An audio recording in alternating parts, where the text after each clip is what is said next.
ladies and gentlemen, it is your man Amimo here. Welcome to another video here. But before I forget, some of my subscribers are crazy.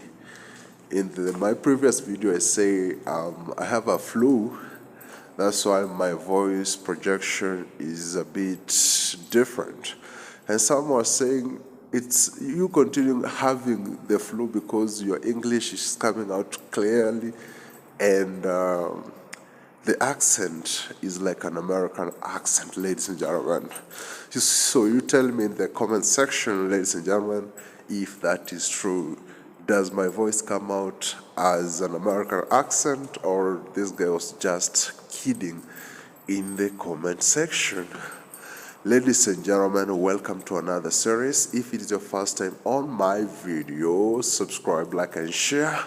Ladies and gentlemen, we are on our series of how did you get your wife, how did you get your boyfriend. So ladies and gentlemen, if you want to share your story, you can share with us on email at godfreyamimo24@gmail.com. I'll put the email on the screen and we can share your story. So today, let's dive in the story. Ladies and gentlemen, the year is 2005, Nairobi, Kenya, early in the morning, and I was going to town as usual. So I boarded a Matatu, and remember, Matatus in Kenya, and I know you know everything about Matatu culture in Kenya. You have these well-decorated Matatus, very loud music, and well-designed graffiti, very loud music, screens inside. It's like a moving club. So I boarded one of these Matatus back in time. Remember, the Matatu culture started way back in time, and there is a time that you have these Jamaican people who are trying to compare the Matatu culture in Kenya and Matatu culture in Livingston, Jamaica, and they put their hands down saying, Kenyans, you are legends of this thing. The way you do your things, when you look at the rims of the Matatu, look at the design, the graffiti, screens inside, the music and everything like that. Kenyans hype these Matatus. They say, no, hands down, Kenyans, you have it. You're the kings of Matatu culture. Anyway, ladies and gentlemen, I boarded the Matatu and I was heading to town so that I can connect with another car, another Matatu to go to where I work. On that day, I sat with a very beautiful lady. And when I say beautiful, at that time, people had not embraced much, decorating their faces with makeups. At that time, people were using this they call ngombe. Hey, my flu is on another level, guys. I don't know if you can hear me, but let's keep pushing, ladies and gentlemen. I started with this beautiful lady, and they took off. So, you know, when the journey takes off is when the conductor start collecting the transport or fare and something like that. So as we were going, the conductor started collecting row by row as he was coming to where we were. The lady was sitting at the window and I was sitting beside her. I gave out the 50 shillings that I have. That is way back in 2005, ladies and gentlemen. Way back. This is almost 21 years now. When she was asked for the money, she checked on her purse and she realized that she had forgotten her purse at home. So, beautiful lady, what are you going to do? I want my money because you've boarded my car. Now, what are you going to do? This lady was shocked because she didn't expect that. You imagine you had organized yourself on how to pay, and then you come and realize that you've forgotten your purse at home and there's no way you can make the payment. Remember, this is way back in 2005, and at that time, M-Pesa had not been invented in Kenya.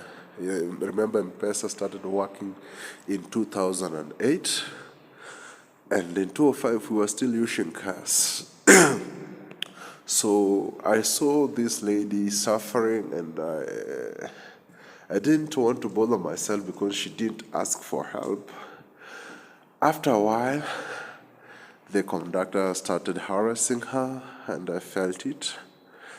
And the lady asked me if I had the 50 shillings to pay for her, and she will refund the money in the evening, because where she was working, she was a casual worker, and casual workers usually get paid daily.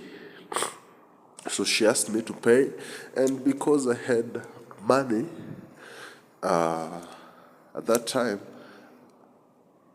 I didn't hesitate. I paid the transport for her, and she asked me for my number so that in the evening, when she'll be getting out of work, we will meet and she'll refund my money. Remember, at this time, smartphones, very few people had smartphones, and the only phones that people were using were the keyboard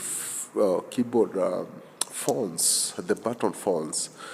So I gave her my phone, she typed her number, and I saved the number.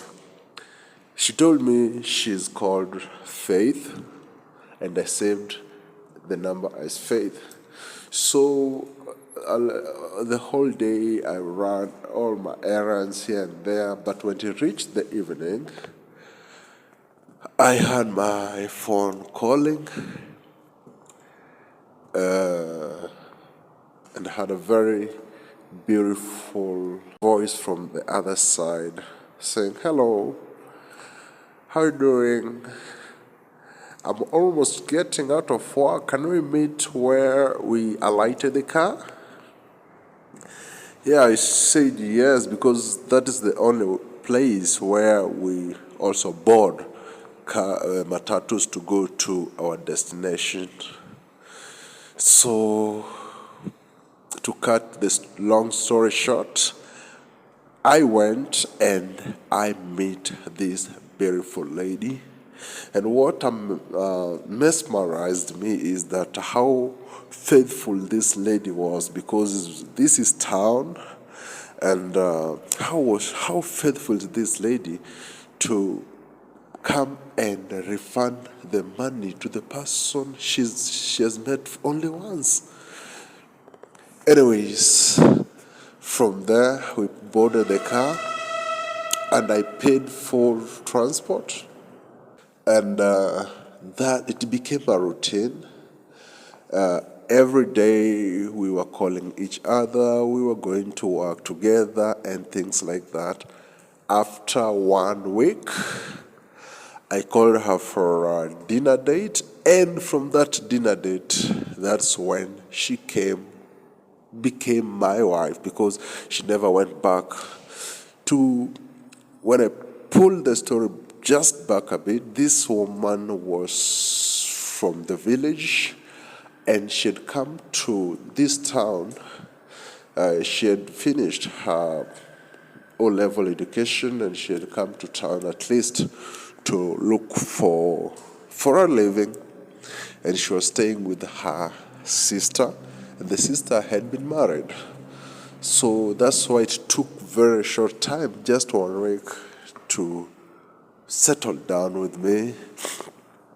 She was very loving, very beautiful, And to cut this long story short, it is now 20 years in marriage. And just of the December of that year, that is 2005, we did introductions, rorasho, and things like that.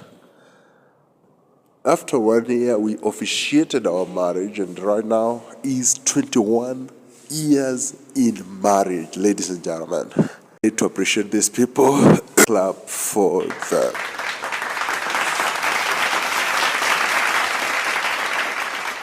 We always say sometimes you're looking for something that you already have. The problem is you don't know what you're looking for, because what you're looking for is next to you. People say it's next. It is the next in the next door. What you're looking for is in the next door. Ladies and gentlemen, let us appreciate this couple. They met in a Matatu. It took only 1 week to settle down. They officiated everything, and this happy family is blessed with 5 kids, 3 handsome boys, and 2 beautiful ladies or beautiful girls.